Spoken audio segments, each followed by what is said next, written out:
Salut à toi et bienvenue dans l'épisode 2 de Zero to Hero. Ça me fait plaisir de te retrouver pour cette nouvel épisode.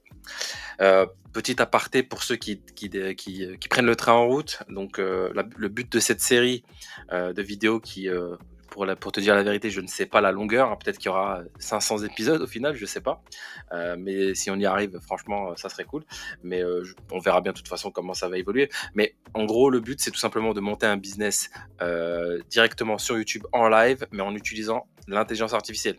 Bien sûr, on parle de business qui sont à la base plus techniques, hein, tout ce qui était un peu plus dans l'ordre des startups à l'époque, qui aujourd'hui deviennent accessibles, hein, parce que maintenant, avec des outils dont j'ai parlé dans l'épisode 1, il est possible d'aller justement développer ce genre d'outils et de les exploiter, hein, tout simplement, et voilà, de rendre les choses qui étaient difficilement possibles à l'époque, aujourd'hui possibles pour tout le monde en fait, hein. Si tu as une idée sympathique, un truc intéressant, et ben maintenant la barrière technique en tout cas n'est plus du tout le sujet. Euh, bon, on va pouvoir commencer. Maintenant, ce que je vais faire déjà, c'est refaire un petit retour sur tous les business qu'on a pu voir durant l'épisode 1, parce que ça fait du bien en fait de remettre les choses au clair par rapport à il y a quelques jours, hein. Ça fait maintenant un peu moins d'une semaine que j'ai fait la vidéo. D'ailleurs, merci beaucoup. On n'est pas beaucoup, mais pour moi, c'est vraiment beaucoup. 300 personnes à l'heure actuelle qui ont vu la vidéo. Je m'y attendais pas. Je m'attendais plutôt à quelque chose à, je sais pas, 20 vues. Au final, il y a eu quelques commentaires, les gens ont été sympas. Merci encore pour la force que vous donnez, ça fait vraiment plaisir. Et je vais essayer vraiment en fait d'être plus régulier en plus en termes d'épisodes, peut-être 2, 3 épisodes par semaine sur ce sujet-là. Même si à côté, je vais faire quelques vidéos sur l'IA, sur le business à côté en plus, hein, pour vous donner un peu plus bah, de, de savoir, d'expérience que j'ai pu avoir et vous partager des choses qui pourraient vous aider. Donc voilà, donc merci encore. Donc commençons maintenant pour l'épisode 2. Alors le premier business qu'on avait vu, c'était une plateforme de gestion de listes partagées. Si je me rappelle bien, l'idée était plutôt intéressante. La problématique était surtout liée à la monétisation, comment monétiser ça. Donc on va faire un petit récap avec le concept. Donc le but, c'est une application où les groupes peuvent créer, partager et collaborer sur des listes, comme des listes de cours, des projets, des tâches, des idées de cadeaux, etc. etc. Pour le coup, l'idée, elle a l'air vachement bonne, mais je pense que il faut avoir une vision pour ce genre de projet. Là, pour le coup, moi, je fais ça sur YouTube, je m'aide avec, l'IA pour choper des idées, j'ai donné quelques idées et cetera. Mais en soi, si c'est pas quelque chose qui est visuellement, ancré dans ta tête et que tu vois, en fait, tous les autres, acteurs du secteur et te rends pas compte à quel point, là où ils ont fait des erreurs, là où c'est pas terrible et comment toi tu peux améliorer les choses, c'est quand même difficile de rentrer dans ces segments de marché parce qu'il y a déjà tellement de gens qui ont lancé des trucs là-dessus qu'il faut vraiment être excellent et en plus de ça, avoir une UX qui soit irréprochable pour justifier justement le fait de payer. En fait, c'est vraiment le produit en termes d'UX avec tout le business de cette application qui doit vraiment être à part entière, penser de manière claire et limpide vers une vision claire, quoi. Parce que là, moi perso, sur ce truc-là, j'aurais du mal à rentrer perso. Même si je pense qu'il y a des trucs à faire. Mais bon, de votre côté, si vous voulez essayer, pourquoi pas, hein. Si vous avez une vision là-dessus et que vous utilisez ce genre d'outils, ça peut être intéressant. Encore une fois, ce sont des choses que je vois d'un point de vue personnel, hein. C'est des avis perso par rapport à ce qui me paraît être le plus plausible et le plus intéressant à lancer de mon point de vue à moi. Le deuxième, donc une plateforme de gestion d'échange de services entre voisins. Le concept, un outil communautaire où les voisins peuvent proposer ou demander des services. Ok. Garde d'animaux, prêt d'outils, etc. Je crois sur la vidéo, enfin sur les commentaires, il y avait quelqu'un qui avait parlé justement du fait que Allo Voisin existait déjà. C'est vrai qu'Allo Voisin existe déjà, donc ça fait de la concurrence. Maintenant, est-ce qu'il n'y a pas des façons de faire, des positionnements sur le marché à avoir qui peuvent être intéressantes? Pourquoi pas? Je sais pas. Après, ça peut se transformer en mode service, c'est-à-dire en gros, un peu comme une autre idée qu'on avait vue durant l'épisode 1, c'était tout simplement, bah, je te garde ton chien, tu me gardes, tu donnes à bouffer à mes chats quand je suis pas là. Hop là, j'ai touché le micro, c'est pas grave. Des trucs comme ça. Donc, je te prête un outil, tu me prêtes un autre outil, je te prête la bagnole, tu me prêtes ton camion. Ou en fait, comme on est dans une période financièrement de manière globale dans le monde, où l'argent devient quelque chose d'important pour les gens, c'est-à-dire que bah, les gens comptent hein, aujourd'hui. Hein, on n'est pas, on est sous une forme de crise, ou je sais pas trop. En fait, ça dépend pour qui. Hein. Je dirais que l'ancien monde est sans doute dans un modèle de crise, mais le nouveau monde, tous ceux qui sont dans la crypto, qui étaient là à l'époque, aujourd'hui, ils récoltent ce qu'ils ont semé. Hein. Pareil, dans tout ce qui est intelligence artificielle, aujourd'hui, c'est le futur. Hein. Pour les business en ligne, etc., on est encore sur une vague relativement intéressante. Là où, effectivement, bah, l'ancien monde est un peu plus en galère. Donc, ce sujet de l'argent peut être quelque chose d'intéressant dans le sens où si tu supprimes l'argent du concept en leur disant tu as un modèle de troc, peut-être qu'il y a quelque chose à faire. Par contre, la difficulté du sujet, c'est que si tu zappes l'argent, bah, tu zappes aussi la monétisation. Donc, comment tu fais pour monétiser par la suite le sujet?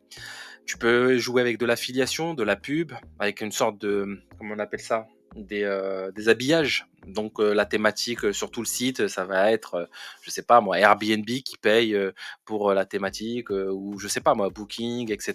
Et tu fais payer par journée, en fait, par lot de journée, et ça fait tourner comme ça. Ça peut être un moyen, mais en soi, le business model il reste relativement flou. Mais voilà, c'est pas obligé de monter une startup à 50 milliards ou je sais pas quoi. On peut faire un petit business comme ça où en fait les pubs par habillage permettent de générer 50, 60, 80 k par mois. Voilà quoi. C'est pas impossible, hein, ça dépend surtout du nombre d'utilisateurs. Mais bon, voilà, c'est un peu l'idée. Et bon, voilà, je vais donner quelques pistes. Mais là, pour moi, personnellement, c'est vrai que je suis pas très chaud sur ce genre de choses parce que personnellement, je préfère payer d'un point de vue personnel. Moi, je me dis échanger, etc., c'est pas mon dada. Je cherche pas à avoir de relations spécifiques avec mes voisins, même si je dirais que normalement, ça serait un peu la base entre êtres humains. Mais j'aime bien quand ça va vite. Si je dois payer, bah, je paye et puis c'est tout, quoi. Donc voilà. Ensuite, donc il y a une plateforme de repas entre voisins. Alors ça, c'était un truc que j'avais vu déjà il y a quelques temps, hein, c'est il y a peut-être 10 ans comme ça. Si je me rappelle bien, ça s'appelait Menu Next Door, je crois. Menu Next Door, j'en avais parlé avec un pote il n'y a pas très longtemps. Et justement, on trouvait que le concept était en fait relativement bon. Alors je sais que Menu Next Door, eux, ils se sont plantés. Mais je pense pas qu'ils se sont plantés sur le market fit. Je pense pas que le business était mauvais. Enfin, je pense que leur business était mauvais, mais je pense pas que le principe est mauvais. La question de la monétisation, elle est plutôt à revoir. Je pense surtout qu'ils ont peut-être dû lever d'argent. Encore une fois, ça fait longtemps, je sais plus, je sais même pas s'ils ont levé ou pas.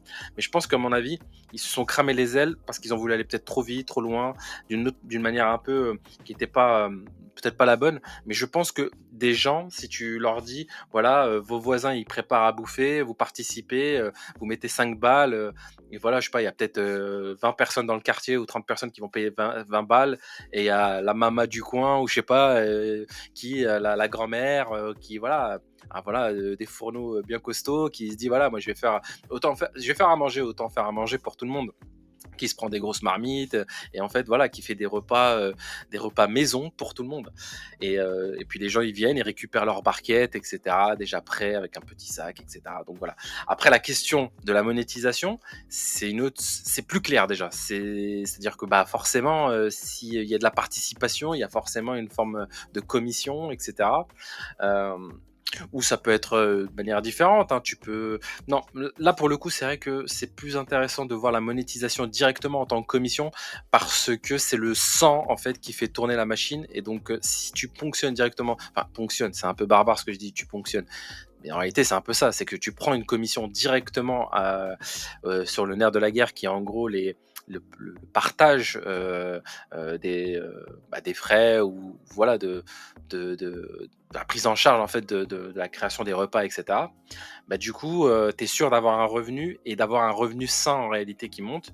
La question, c'est surtout quel est le bon prix, comment ça se passe, quels sont les moyens de monétisation. Et voilà, c'est un peu plus complexe, mais enfin complexe dans les détails, mais simple sur le principe. Par contre, autre point qui rend l'idée un peu complexe, c'est à mon avis le fait est que C'est le genre de business où en fait, tu peux pas imaginer le monter full online. C'est impossible. Tu peux absolument pas.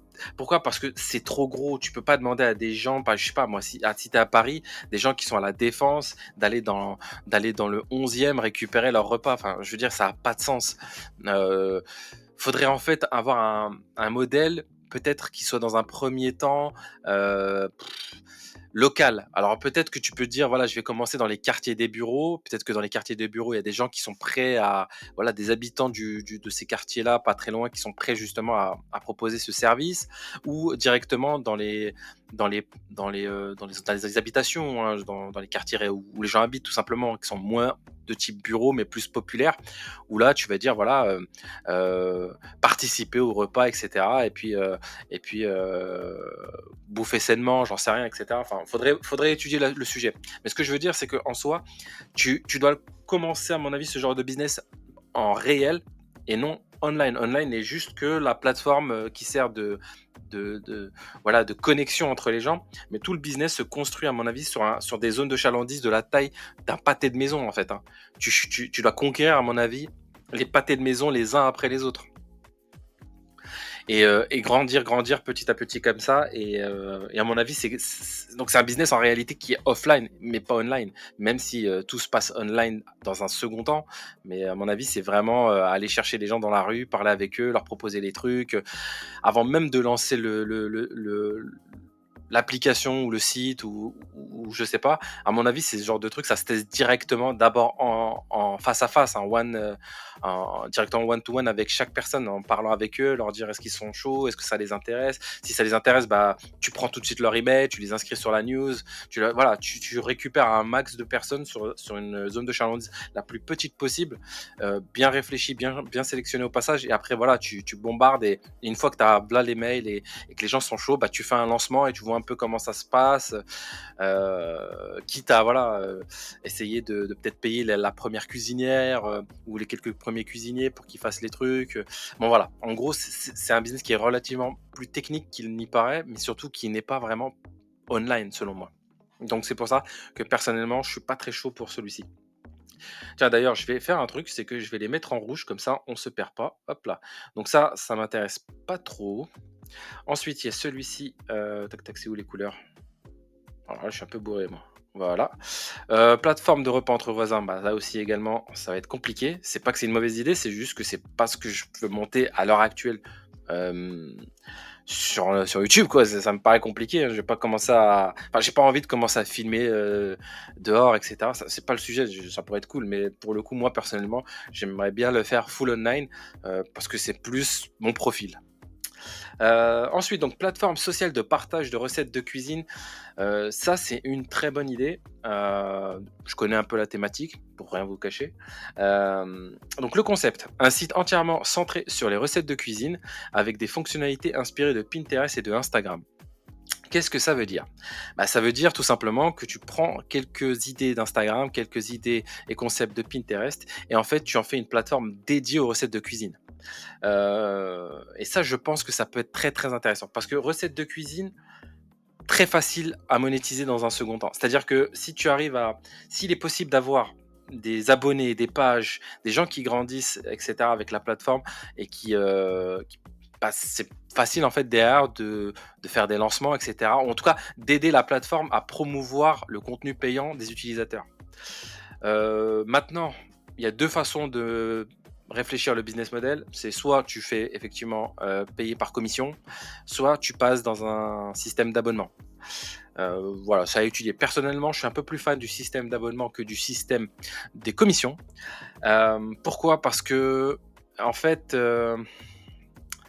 bah, je sais, moi personnellement, je vois la plateforme que je monte ou le SaaS ou je sais pas exactement ce que je vais monter, mais quelle que soit la forme que ça va prendre, je vais la penser et la monter d'un point de vue international. Je vais pas viser la France. J'ai pas envie de commencer à réfléchir à juste la France. Je vais lancer d'un point de vue, donc je vais lancer ça en anglais et pour toucher le monde entier.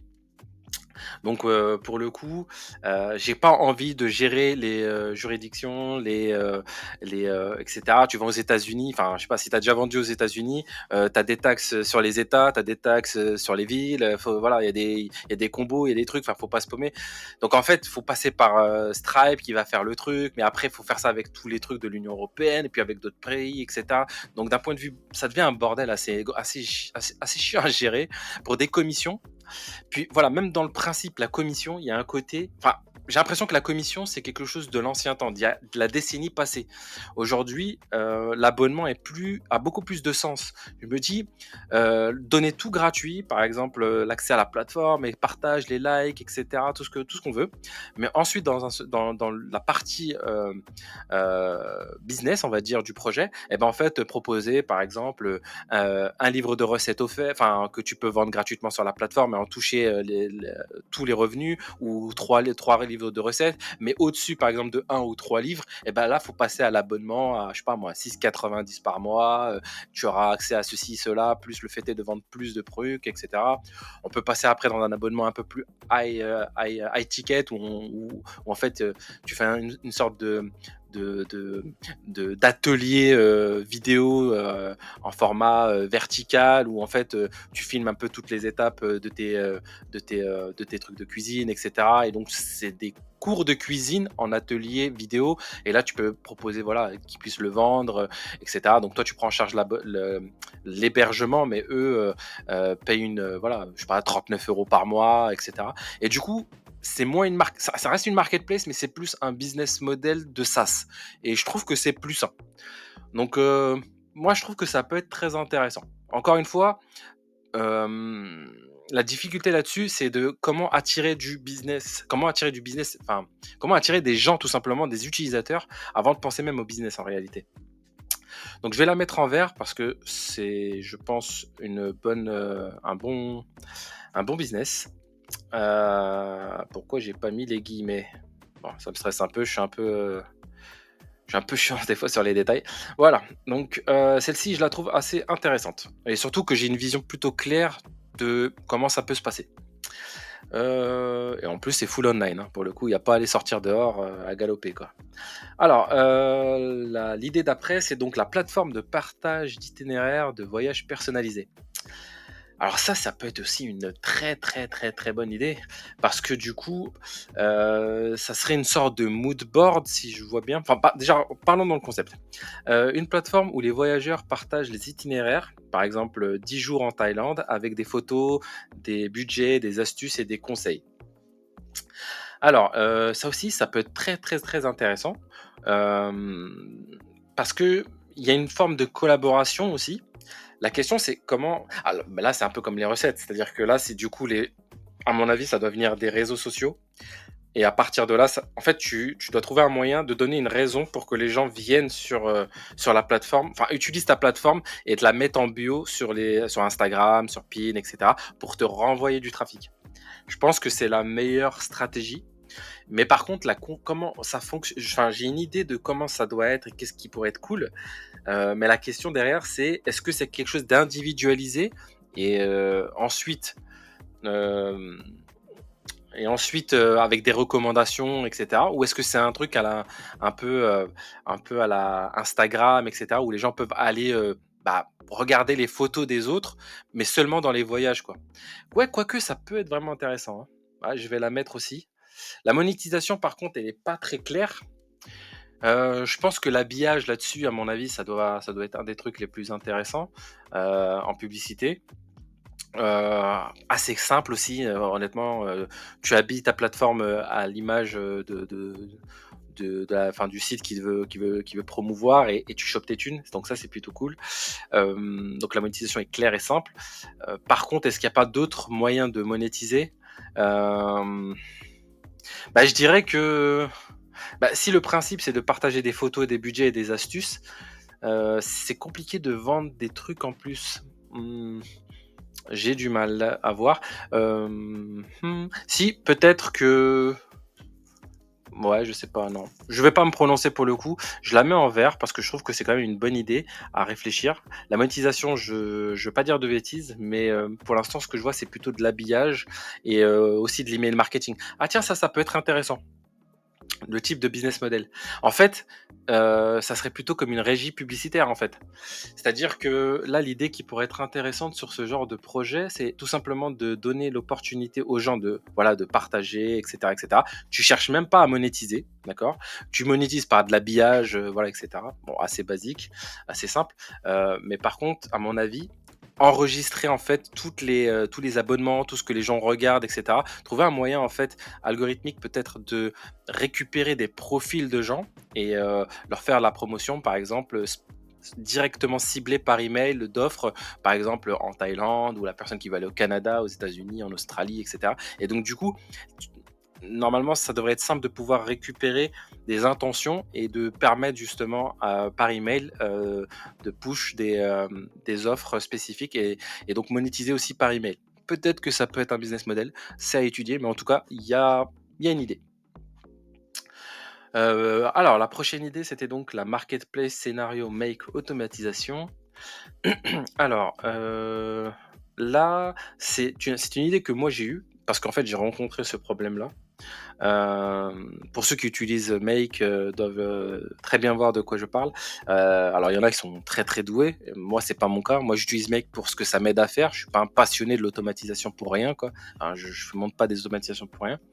Mais quand tu cherches des fois à faire des automatisations, ça peut vite être complexe. À partir par exemple d'une photo, voilà, par exemple un truc simple, voilà, par exemple moi je regarde avec, comment faire avec Photoshop pour que la Photoshop bah, te fasse en fait les recadrages automatiquement, qu'ensuite tu puisses d'une manière ou d'une autre les récupérer, les transférer sur un Google Drive, et ensuite donc tu auras un format carré pour Instagram, un format vertical pour Pinterest, etc. Puis ensuite bah, republier automatiquement sur des réseaux sociaux qui sont en adéquation quoi. Genre si c'est un pin, bah, ça part sur les pins, si c'est un truc, ça part sur l'autre. Donc ça c'est un peu ça l'idée que je voulais faire, etc. Et en fait, ça peut être relativement complexe dans certains cas où en fait, on a plein de combos, de trucs, où si tu veux par exemple utiliser Google Vision pour qu'il check les trucs, ou ChatGPT Vision pour qu'il puisse récupérer bah, les infos qu'il voit de l'image pour ensuite faire un titre, faire une description, etc. Et bon, pour le coup, il y a plein d'automatisations qui peuvent être cool, etc.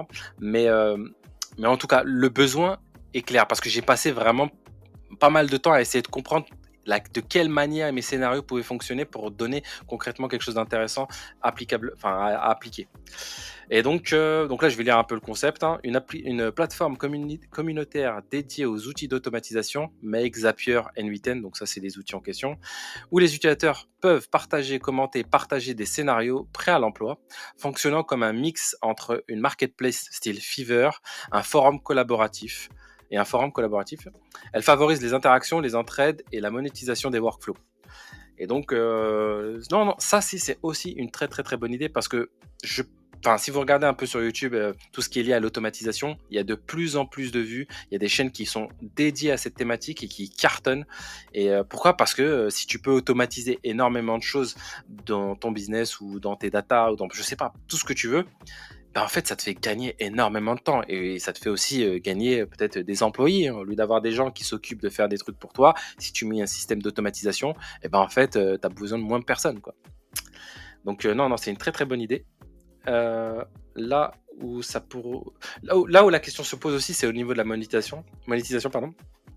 Toujours le même truc, c'est qu'en fait, il y a ce concept de vendre vendre des workflows, peut-être vendre des scénarios préfaits et ensuite prendre une commission sur ça. Moi, je pense que il faudrait donner en fait l'opportunité à tout le monde de partager les workflows et juste les gens qui veulent vendre leurs prestations, leurs services, hein, purement dit, bah eux facturent par exemple 50, 60, 100 balles, voilà, selon les niveaux, ils choisissent eux-mêmes leur prix et en fait ils payent juste un abonnement à la plateforme pour justement mettre en ligne, enfin pour débloquer leur option, voilà, vente de prestations quoi, selon moi. Parce que en réalité, sur ce genre de truc, Bah, en fait, avec un screenshot et un système, de alors je vais pas rentrer trop dans la technique, mais c'est du code, le JSON là. En gros, tu peux récupérer le JSON en fait, bah, du make, que tu as fait, le mettre sur la ligne, les gens le téléchargent, enfin le mettre sur la plateforme, les gens le téléchargent et puis en fait l'utilisent dans leur propre truc.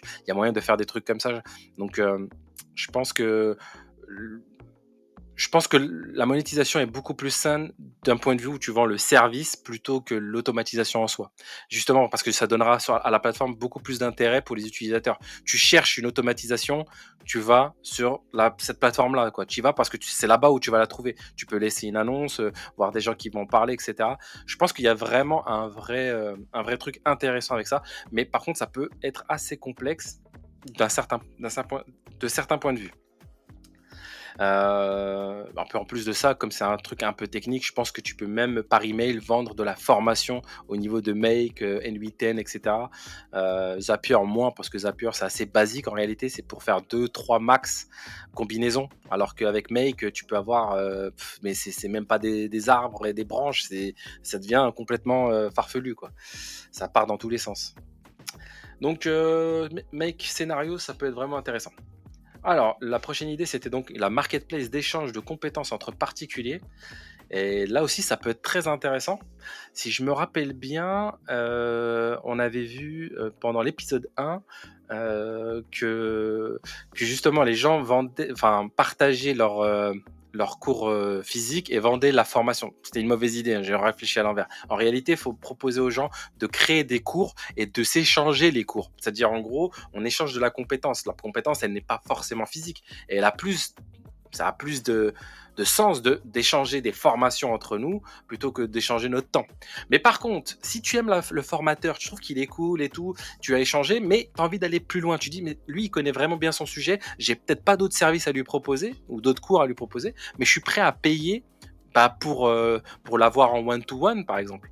Pour voilà, prendre 10 heures, 20 heures de cours avec lui pour peaufiner, je sais pas moi, ma guitare, mon piano, ma trompette, j'en sais rien, quoi.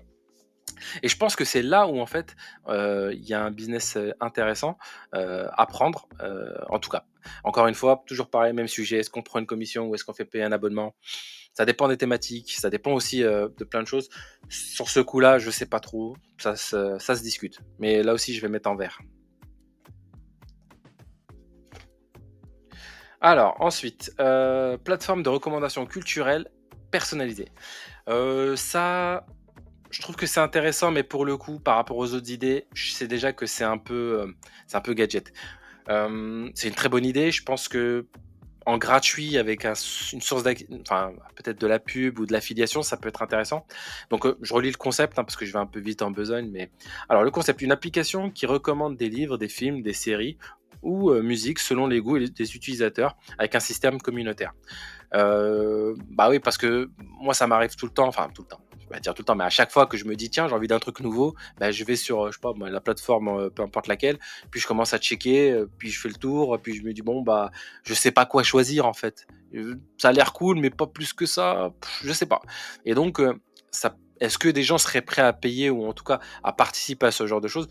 Je sais pas, je pense que oui, mais j'ai un doute. Mais par contre, c'est beaucoup plus simple à monter, mais après la monétisation, là, à mon avis, c'est plus sur de l'affiliation. Je pense qu'une fois que tu as la communauté des gens tu deviens un peu un média en fait quelque part, avec une force de recommandation qui est donnée par les utilisateurs pour les utilisateurs. Mais je pense que ça peut être intéressant pour un projet aussi, ça peut être très bien. Mais selon moi, c'est pas un truc qui m'intéresse vraiment quoi. Ensuite, donc, on avait vu en autre idée la marketplace de produits alimentaires faits maison, donc de type artisanal, donc confiture, gâteaux, etc., etc.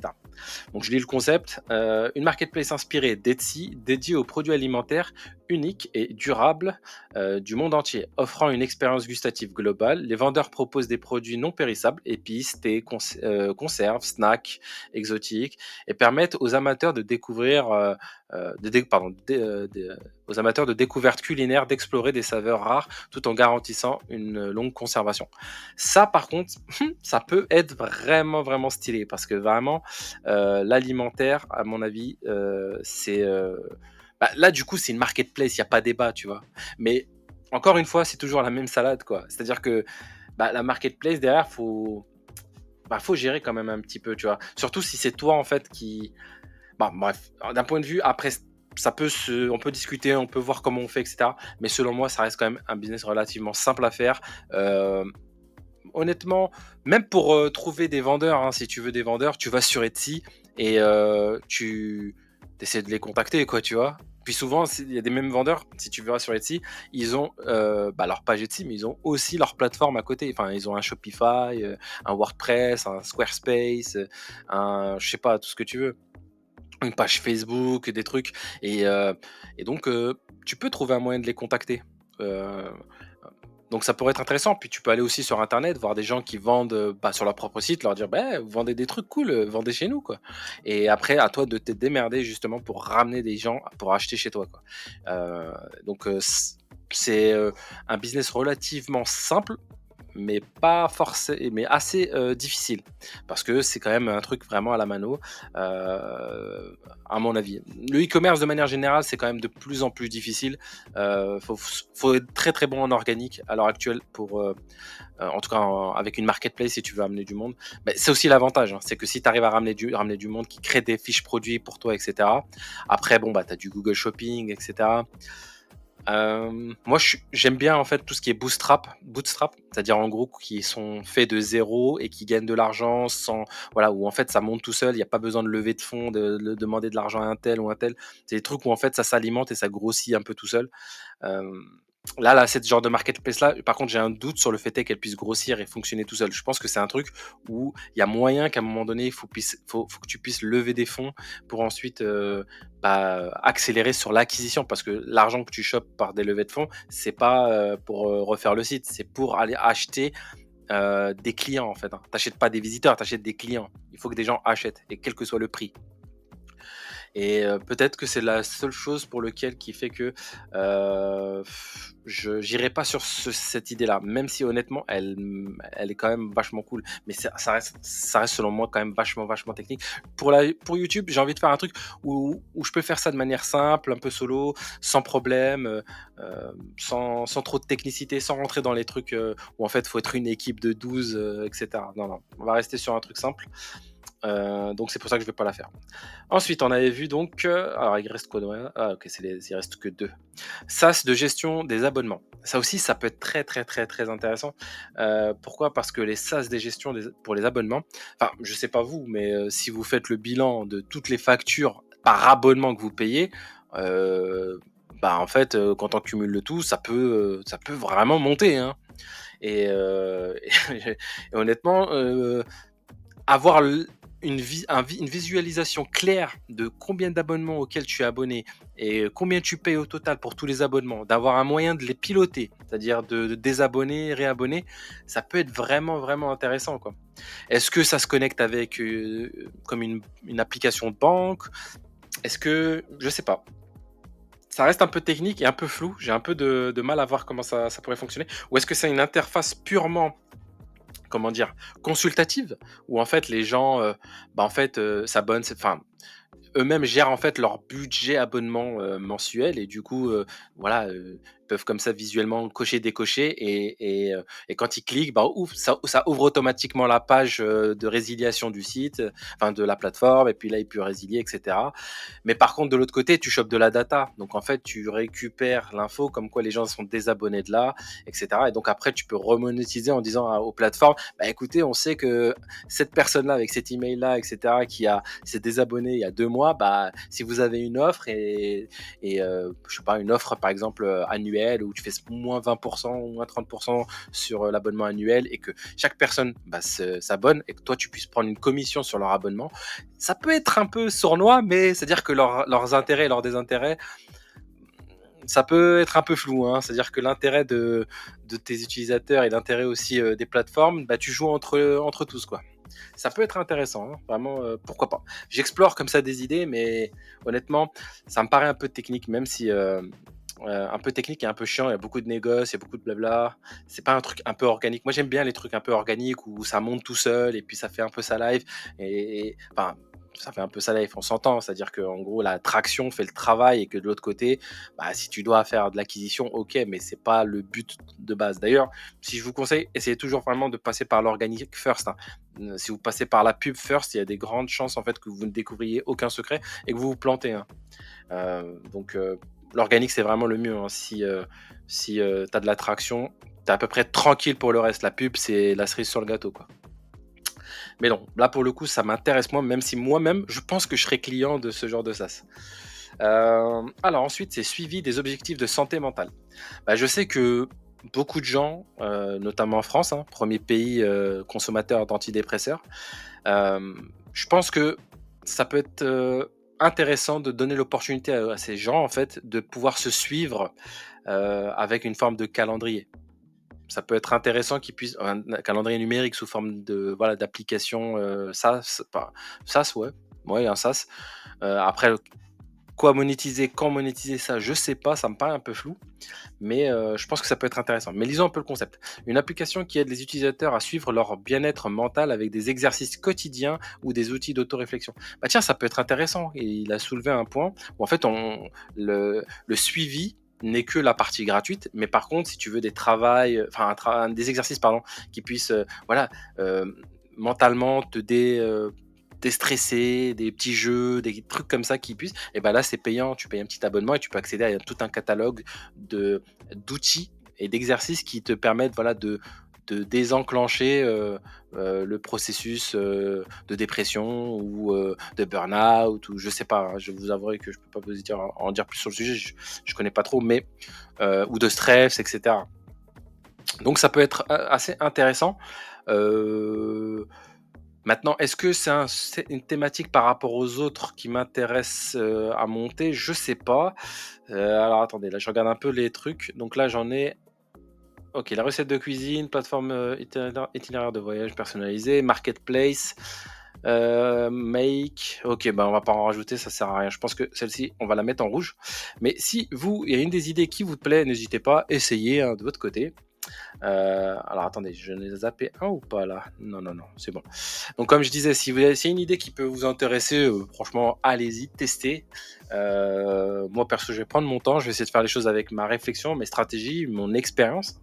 On va essayer de mettre à profit les 13 piges de business, donc autant que ça soit intéressant. Donc, faisons un peu le bilan. Donc là, donc il y en a une, il y en a deux, il y en a trois, il y en a quatre. Ok, j'ai quatre idées principales qui m'intéressent. C'est aussi des idées souvent certaines qui étaient de moi là-bas, si je me trompe pas. La plateforme sociale et Make, ça c'est moi ça. Ça c'est bon. Ok. Donc, laquelle m'intéresserait? Je dois réfléchir un petit peu. Si je réfléchis, je me dis en termes d'acquisition, parce que là je vais réfléchir sur comment je pourrais acquérir des clients de la manière la plus simple possible, parce que j'aimerais bien quand même que le projet fonctionne, hein. Mon but c'est pas simplement de faire un truc pour faire un truc. Si ça peut péter, ça m'arrange, hein. Donc ça c'est une thématique que je connais. Donc j'ai plus de visu, j'arrive mieux à comprendre le client, enfin les clients dans cette thématique. J'ai un peu plus de background dessus, donc c'est plus simple. Les itinéraires de voyage, le business model, en fait, il est que axé sur une seule branche.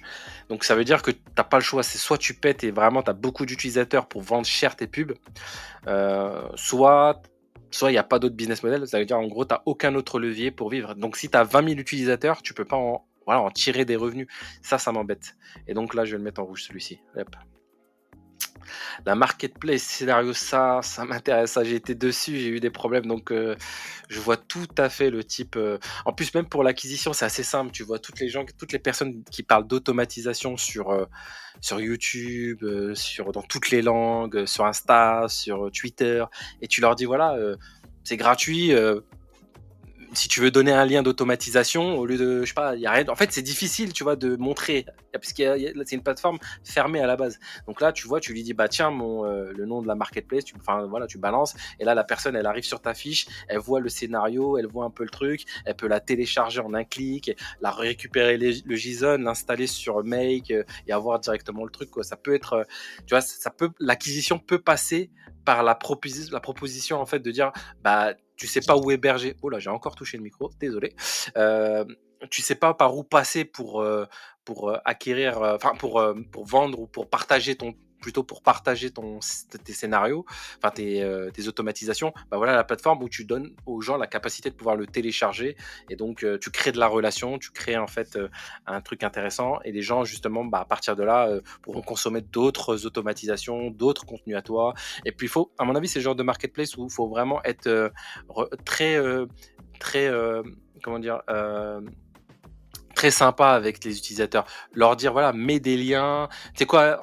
Même on te les met en do follow. Alors pour ceux qui savent pas en SEO, c'est un peu technique, mais en gros do follow, ça veut dire que les liens sont des liens qui donnent de la puissance à ton site. C'est comme ça que Google fonctionne. Google, il fonctionne avec un système de vote. À chaque fois qu'un site fait un lien vers un autre site, il vote vers ce site-là et en fait, à l'intérieur de ce vote-là, tu as de la puissance. Imagine une jauge qui commence rouge et qui finit vert et bah, rouge, ça veut dire que ton site, il est pas connu. Vert, c'est que tu as t'as plein de patates quoi. Et donc la personne qui a un site en vert qui fait un lien vers un autre site, bah, ça veut dire qu'il lui transfère beaucoup d'autorité. Voilà, petit cours de SEO, mais bon.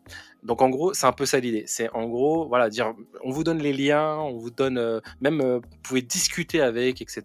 Juste, on fait un truc. euh, Discuter, je sais pas. Par contre, ça, je sais pas. C'est-à-dire discuter dans un système forum, collaboratif, pourquoi pas, mais peut-être pas en DM. Voilà, et juste proposer aux gens, voilà, de pouvoir payer sur la plateforme, un abonnement, pour proposer justement, bah, une sorte de service après-vente pour les automatisations en question, les scénarios. Et donc la personne, elle se dit: «Voilà, j'adore ton automatisation, mais elle est complexe et moi j'ai des trucs qui sont pas pareils, ça rentre pas pareil, j'arrive pas à le faire fonctionner. Tiens, je te paye, 50, 100 balles» et voilà. Et donc toi, tu leur fais payer un abonnement pour ça, quoi. Voilà, ça peut être intéressant. Vraiment, cette idée-là m'intéresse beaucoup. Donc celle-ci, je vais la garder. Marketplace d'échange de compétences entre particuliers. Ça m'emmerde un peu, pour dire la vérité. Ça peut être une très bonne plateforme, etc. Mais l'idée me branche pas plus que ça. Donc à un moment donné, il faut bien faire le tri. Maintenant, si je dois choisir entre les deux, donc là j'ai plus que deux idées. Je sais pas, ça fait combien de temps qu'on filme, mais j'en ai rien à foutre. Moi, je fais ça en live. J'appuie sur le bouton, je parle, j'appuie sur le bouton, je monte à deux trois bricoles et je balance, hein. Ok, donc là, plateforme sociale. Ok. Marketplace de scénario, automatisation. Ah, choisir, c'est renoncer, hein, malheureusement. Pff, J'avoue que Make, ça m'intéresse vraiment pas mal parce que je pense qu'il y a vraiment des trucs à faire autour de ça. Par contre, le marché est beaucoup plus petit. Mais justement, plus il est petit, plus c'est intéressant. Mais il y a aussi tout un aspect où en fait, les plus grands, comment dire, pas les plus grands utilisateurs, mais la masse de population qui ont besoin le plus de Make ne sont pas au courant que Make existe. Ceux qui savent, qui connaissent Make, N8N, etc., sont souvent des gens qui sont un peu technophiles, ce sont des gens qui travaillent sur Internet, qui utilisent des outils déjà depuis quelques temps, mais enfin, j'imagine en fait avec tous les SaaS qui existent, etc., toutes les automatisations qu'il peut y avoir peut-être pour des comptables, des automatisations qu'il peut y avoir peut-être pour des, je sais pas moi, pour plein de métiers qui eux peuvent être intéressants à aller chercher quoi. Euh, je vous avouerai que là j'ai un vrai doute. Pour choisir, je pense qu'à un moment donné faut trancher. Euh, de recettes de cuisine. Par contre, ce qui est bien avec les recettes de cuisine, c'est que vraiment, au niveau des recettes de cuisine, c'est assez simple d'acquérir du trafic. Par contre, alors je vais pas dire vendre, parce que si tu as un doute sur le fait est que les gens achètent des recettes, va sur amazon.com ou amazon.fr, tape recettes de cuisine ou receipts et tu vas voir le nombre d'avis sur des livres de cuisine. Ça se vend depuis toujours. La question est plutôt comment acquérir les bonnes audiences, parce qu'il y a beaucoup de gens qui vont regarder, utiliser, mais savoir bien choisir, comment bien choisir, trouver un bon moyen en fait de, de proposer ça aux bonnes personnes. Je m'explique, hein. Je sais que ça peut paraître confus, des fois je parle, c'est un peu confus, je suis désolé, il faut apprendre un peu à lire ce que je veux dire et pas forcément ce que je dis parce que je parle un peu vite, mais j'essaie de faire au mieux et j'essaie d'être authentique, hein, comme je suis, je veux pas chipoter ou faire semblant. Euh, un peu comme Make, ce qui pourrait être intéressant aussi avec les cuisines, c'est l'acquisition par par une fiche un peu. C'est-à-dire que sur Instagram, etc., les gens, enfin les utilisateurs, les créatrices de contenu dans la thématique de cuisine, souvent ils vendent leurs recettes. Bah, en fait, souvent, ils vendent ça sur, soit des plateformes un peu vieillots ou en fait, c'est comme des marketplaces et cetera, mais ça manque de modernité, c'est un peu vieillot ou soit ils font leur propre site WordPress et honnêtement, demander à une nana qui fait de la cuisine, sur, YouTube ou je sais pas quoi, parlez-lui de son WordPress machin, elle va hurler, c'est chiant en fait, il y a des extensions mises à jour, oh là là, le truc qui est pas mis à jour avec l'autre, enfin, il y a ça bug machin, oh je me suis fait hacker machin, enfin c'est une horreur. C'est une horreur pour, beaucoup de monde, surtout quand on s'y connaît pas. Quand on s'y connaît, bah, en fait, on prend les bons outils, on fait attention, il y a des backups, il y a des machins. Autant pour elle, c'est pas du tout le même monde, quoi. Donc c'est vrai que pour le coup, leur proposer un outil, qui à la base rentre un peu en mode cheval de Troie, dans le sens où en fait c'est une plateforme où en fait les gens peuvent commenter et cetera, mais c'est surtout une plateforme où tu vas pouvoir vendre tes livres de cuisine, gratuitement, tu vois? Ça peut être intéressant parce qu'elle va se dire du coup: «Ah mon trafic sur Google et cetera, c'est un peu chiant blablabla, machin, bah du coup, qu'est-ce que je vais faire? Bah je vais me mettre sur la plateforme, quoi». Puis il y a plein de gens sur YouTube qui n'ont même pas en fait de plateforme, hein. Ils vendent ça, comme je vous ai dit sur des trucs un peu spécifiques, comme Gumroad et cetera, qui permettent de vendre, voilà, de créer une sorte de fiche produit, des trucs comme ça. Ou des trucs comme Sendol, qui d'ailleurs est pas trop mal. Je l'ai utilisé Sendol, hein. Je l'utilise d'ailleurs, mais c'est pas le sujet. Le sujet, c'est surtout que c'est fait par des techs pour des techs, on dirait. C'est pas fait pour des. Il y a, en termes d'UX, d'interface utilisateur et d'expérience utilisateur, c'est pas terrible. Je pense qu'on peut faire mieux. Je pense qu'il y a moyen d'avoir mieux. Donc, je pense que moi, perso, je vais partir sur les recettes de cuisine, hein. Pause. Alors, comme tu peux le voir, on a fait un petit backup, on revient un petit peu en arrière. Pourquoi? J'ai changé d'avis. En réalité, j'étais parti sur, les recettes pour des raisons, assez, perso, dans le sens où c'est une thématique que je connais déjà finalement et c'est un business qui est très bien aussi. Mais finalement, je préfère aller sur la marketplace de scénario make, enfin de scénario d'automatisation, quelle que soit la plateforme, on pourra rajouter plein de trucs. Pourquoi? Parce que après avoir, réfléchi après la vidéo, parce que j'ai continué à blablater, hein, pendant, quelques minutes, jusqu'à la fin de la vidéo et à la fin, j'ai commencé à réfléchir, j'ai regardé, je me suis dit: «En réalité, quel type de plateforme, m'intéresserait le plus à l'heure actuelle en réalité?» Bah, en fait, c'est plus la marketplace de scénarios. Parce que c'est un problème en réalité que j'ai rencontré. Si je l'ai rencontré, c'est que plein d'autres personnes l'ont rencontré et donc il y a moyen que ça soit un truc intéressant à développer parce que ça n'existe pas, tout simplement et qu'il y a peut-être une place à prendre ou pas, mais en tout cas, intellectuellement parlant, ça me stimule plus et aussi, je trouve que, bah, c'est dans le milieu du business, donc forcément, la monétisation sera peut-être beaucoup plus simple. Les gens ont moins de scrupules à sortir la CB et payer et donc tout le monde sera content, à la fin des fins. Donc voilà, je pars sur la marketplace, d'automatisation et voilà. Donc maintenant on a choisi. Donc comme tu vois, hein, c'est du live, hein, j'ai choisi, puis après je suis revenu en arrière, donc vraiment je cache rien, je montre tout, la réflexion, j'explique pourquoi. Si je dois faire un backup pour revenir en arrière, je le ferai, comme je viens de faire aujourd'hui. Donc vraiment être le plus sincère possible. Donc voilà, le business model qu'on va monter ensemble sur YouTube, ça sera donc la marketplace de scénario make pour l'automatisation et j'espère que ça va être sympa et j'espère qu'on apprendra plein de choses et que surtout le tool va être intéressant pour pas mal de monde et moi je me dis finalement c'est une bonne idée. Donc voilà. Pour l'épisode 3, ce qui va se passer, c'est qu'on va commencer sûrement à développer. Je sais que ça a été long, hein, les gens se sont dit épisode 1, on s'est tapé un Google Doc, épisode 2, on s'est tapé un Google Doc. Mais les gars, si je peux vous donner un conseil, quand vous faites quand vous lancez un business, la concrétisation, que ce soit un Shopify, un je sais pas quoi, ce que vous voulez, n'importe quoi, c'est pas forcément que le projet en soi. C'est d'abord un peu la réflexion. Faut prendre quand même quelques instants pour bien réfléchir à ce qu'on monte et comment on le monte et quel type de business model on peut avoir, quel type de de façon de monétiser, comment on va acquérir du trafic. Il faut avoir une certaine visualisation du projet et pas se dire au final, ouais, c'est cool, je le fais. Et puis après se dire, ok, comment je fais pour amener des gens, comment je fais pour vendre, ah, mais les prix sont pas bons, ah, les gens, ça les intéresse pas. Faut avoir au moins des hypothèses qui peuvent être testées, quoi. D'accord? Parce que le business, en réalité, c'est que tester des hypothèses. On part avec des inconnus et à la fin, on essaye de tester. Puis là, ça marche pas, là, ça marche pas, là, ça marche pas. Puis tiens, là, ça marche, puis ça marche. Ah, puis ça marche pas. Puis en fait, ça marche mieux après coup parce qu'on a fait ça. Enfin, voilà.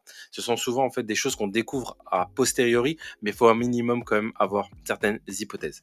Donc là, moi, j'ai développé mes hypothèses. Enfin, déjà, en épisode 1, on a regardé les types de business, ce qui pouvait être intéressant. Puis ensuite, on est parti sur un business model, voilà, et on a une certaine un certain visuel, en tout cas moi perso j'ai un certain visuel mental du projet que je vais monter, quoi. Ok. Et donc à partir de là, je te dis à la prochaine, hein. J'espère lundi, hein, enfin plutôt peut-être mardi, entre lundi ou mardi pour l'épisode 3. Et entre temps, je vais sortir quelques vidéos sympas qui sont pas forcément liées à Zero to Hero et cette série de vidéos là, mais plutôt sur des outils ou sur du business ou sur des trucs, peut-être des stratégies, je sais pas. Je parlerai un petit peu tout pour voir si ça peut aussi attirer d'autres personnes à découvrir la chaîne et puis et peut-être découvrir cette série là, hein. Ok. Donc voilà, ça me fait plaisir de partager tout ça avec toi et je te dis à la prochaine pour l'épisode 3. Ciao, ciao.